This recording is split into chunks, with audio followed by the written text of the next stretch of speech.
ಎಲ್ಲ ವೀಕ್ಷಕ ಬಂಧುಗಳಿಗೆ ನಮಸ್ಕಾರ. ಬಂಧುಗಳೇ, ಡಿಸೆಂಬರ್ ತಿಂಗಳಲ್ಲಿ ಮೇಷರಾಶಿಯವರ ಮಾಸಿಕ ಭವಿಷ್ಯ ಹೇಗಿದೆ ಎಂಬುದನ್ನು ನೋಡೋಣ. ಬಂಧುಗಳೇ, ನಿಮ್ಮ 8ನೇ ಮನೆಯಿಂದ 9ನೇ ಮನೆಗೆ ಸೂರ್ಯ ಸ್ಥಳಾಂತರ ಆಗ್ತಾ ಇರುವುದರಿಂದ ಯಾವುದೇ ರೀತಿಯ ಉತ್ತಮ ಫಲಿತಾಂಶಗಳನ್ನು ನೀಡುವುದಿಲ್ಲ ಅಂತಲೇ ಹೇಳ್ಬೋದು.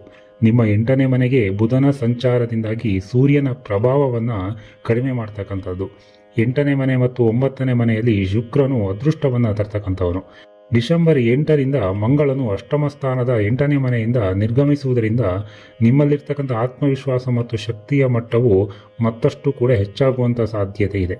ಹಾಗೆ ಗುರು ಕೂಡ ನಿಮ್ಮ 3ನೇ ಮನೆಗೆ ಹಿಮ್ಮುಖವಾಗಿ ಮತ್ತೆ ಪ್ರವೇಶಿಸ್ತಾ ಇದ್ದಾನೆ. ಡಿಸೆಂಬರ್ 8ರಿಂದ ಅದೃಷ್ಟವನ್ನು ಖಂಡಿತವಾಗಿಯೂ ತರ್ತಾನೆ. ಆದಾಗ್ಯೂ ಕೂಡ ಶನಿಯು ನಿಮ್ಮ 12ನೇ ಮನೆಯಲ್ಲಿ ಕೂಡ ಬಲಗೊಂಡಿರುವಂತಹದ್ದು. ಇದರ ಪ್ರತಿಯಾಗಿ ಉತ್ತಮ ಫಲಿತಾಂಶಗಳನ್ನು ನೀವು ಪಡೆಯಬಹುದಾಗಿದೆ. ಒಳ್ಳೆಯ ಸುದ್ದಿ ಅಂತ ಏನು ಅಂತೇಳಿದರೆ, ಗುರು ಶನಿಯೊಂದಿಗೆ ಹೋರಾಡಿ ಉತ್ತಮ ಫಲಿತಾಂಶಗಳನ್ನು ಈ ತಿಂಗಳಲ್ಲಿ ನಿಮಗೆ ನೀಡಬಹುದು. ಆದ್ದರಿಂದ ಈ ತಿಂಗಳಲ್ಲಿ ನೀವು ಸಾಡೆ ಸಾತಿಯ ಸಂಬಂಧಪಟ್ಟಂತೆ ಋಣಾತ್ಮಕ ಪರಿಣಾಮಗಳನ್ನು ನೀವು ಅನುಭವಿಸುವಂಥ ಪ್ರಮಾಣ ಕಡಿಮೆ ಇರಬಹುದು. ಹಾಗೆಯೇ ಡಿಸೆಂಬರ್ 8ರಿಂದ ನಿಮ್ಮ 11ನೇ ಮನೆಯಲ್ಲಿ ರಾಹು ಇರುವುದರಿಂದ ನಿಮಗೆ ಅತ್ಯುತ್ತಮವಾಗಿರ್ತಕ್ಕಂಥ ಆರ್ಥಿಕ ಬೆಳವಣಿಗೆ ತೊಡಗುವಂಥದ್ದು. ಶುಕ್ರನು ಕೂಡ ಉತ್ತಮ ಸ್ಥಾನದಲ್ಲಿರುವುದರಿಂದ ನಿಮ್ಮ 5ನೇ ಮನೆಯ ಮೇಲೆ ಕೇತುವಿನ ಪ್ರಭಾವ ಕಡಿಮೆಯಾಗಿರುತ್ತದೆ. ಒಟ್ಟಾರೆಯಾಗಿ ನೀವು ಶನಿಯಿಂದ ಒತ್ತಡವನ್ನು ಅನುಭವಿಸುತ್ತಿದ್ದರೂ ಸಹ ಗುರುವಿನ ಬಲದಿಂದಾಗಿ ನೀವು ಉತ್ತಮ ಪ್ರಗತಿಯನ್ನು ಖಂಡಿತವಾಗಿಯೂ ಸಾಧಿಸ್ತೀರಿ. ಜೊತೆಗೆ ವಿಷ್ಣುವಿಗೆ ಪ್ರಾರ್ಥನೆ ಕೂಡ ಸಲ್ಲಿಸುವುದರಿಂದ ನಿಮಗೆ ಹೆಚ್ಚಿನ ಸಂಪತ್ತು ಮತ್ತು ಸಮೃದ್ಧಿ ಕೂಡ ಸಿಗುವಂಥದ್ದು.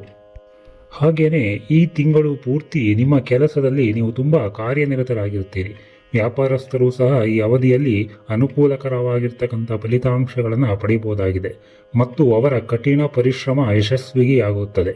ಆದರೆ ತಿಂಗಳ ಮೊದಲಾರ್ಧದಲ್ಲಿ ಅವರಿಗೆ ಉತ್ತಮವಾಗಿರ್ತದೆ ಅಂತ ಹೇಳ್ಬೋದು. ಕಠಿಣ ಸವಾಲುಗಳನ್ನು ಎದುರಿಸಲು ವಿದ್ಯಾರ್ಥಿಗಳು ಕೂಡ ಸಿದ್ಧರಾಗಿರಬೇಕಾಗತ್ತೆ. ಈ ತಿಂಗಳು ಕೇತು ಇಡೀ 5 ತಿಂಗಳು ಕೂಡ 5ನೇ ಮನೆಯಲ್ಲೇ ಇರ್ತಕ್ಕಂಥದ್ದು ಮತ್ತು ಇದು ಅಧ್ಯಯನದಲ್ಲಿ ಕೆಲವು ತೊಂದರೆಗಳನ್ನು ಉಂಟು ಮಾಡುವಂಥ ಸಾಧ್ಯತೆ ಇದೆ. ಆದರೆ ಶಿಕ್ಷಣದಲ್ಲಿ ನಿಮ್ಮ ಆಸಕ್ತಿ ಕೂಡ ಇನ್ನಷ್ಟು ಕೂಡ ಹೆಚ್ಚಾಗತ್ತೆ ಅಂತ ಹೇಳ್ಬೋದು. ಇದು ನಿಮ್ಮ ಪ್ರೇಮ ಜೀವನಕ್ಕೆ ಏರಿಳಿತಗಳಿಂದ ಕೂಡಿರ್ತಕ್ಕಂಥ ಸಮಯ ಆಗಿದೆ ಅಂತಲೂ ಹೇಳ್ಬೋದು.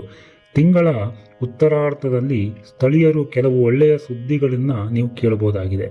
ತಿಂಗಳ ಆರಂಭವು ವಿವಾಹಿತರಿಗೆ ಉತ್ತಮವಾಗಿರ್ತಕ್ಕಂಥದ್ದು ಮತ್ತು ನಿಮ್ಮ ಸಂಬಂಧಗಳು ಮಧುರವಾಗಿರುತ್ತೆ ಅಂತಲೇ ಹೇಳ್ಬೋದು.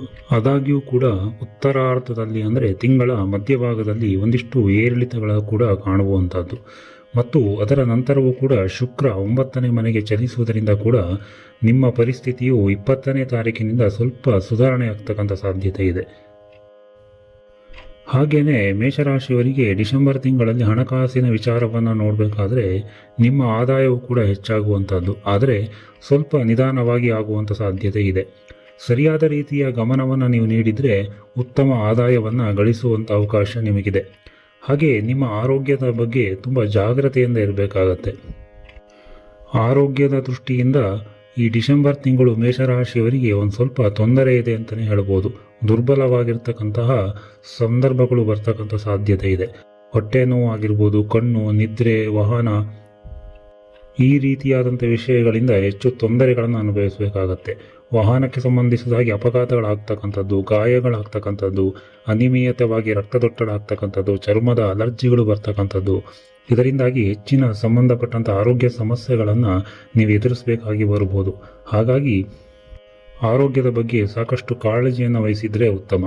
ಇನ್ನು ಪರಿಹಾರವಾರ್ಥವಾಗಿ ಹೇಳುವುದಾದರೆ, ಮಂಗಳವಾರ, ಶುಕ್ರವಾರ ದೇವಿ ದೇವಸ್ಥಾನಗಳಿಗೆ ಹೋಗಿ ದೇವರಿಗೆ ಸೇವೆಗಳನ್ನು ನೀಡುವುದರಿಂದ ಖಂಡಿತವಾಗಿಯೂ ಬರ್ತಕ್ಕಂಥ ಸಮಸ್ಯೆಗಳನ್ನು ತಡಿಬೋದು ಅಂತ ಹೇಳ್ಬೋದು.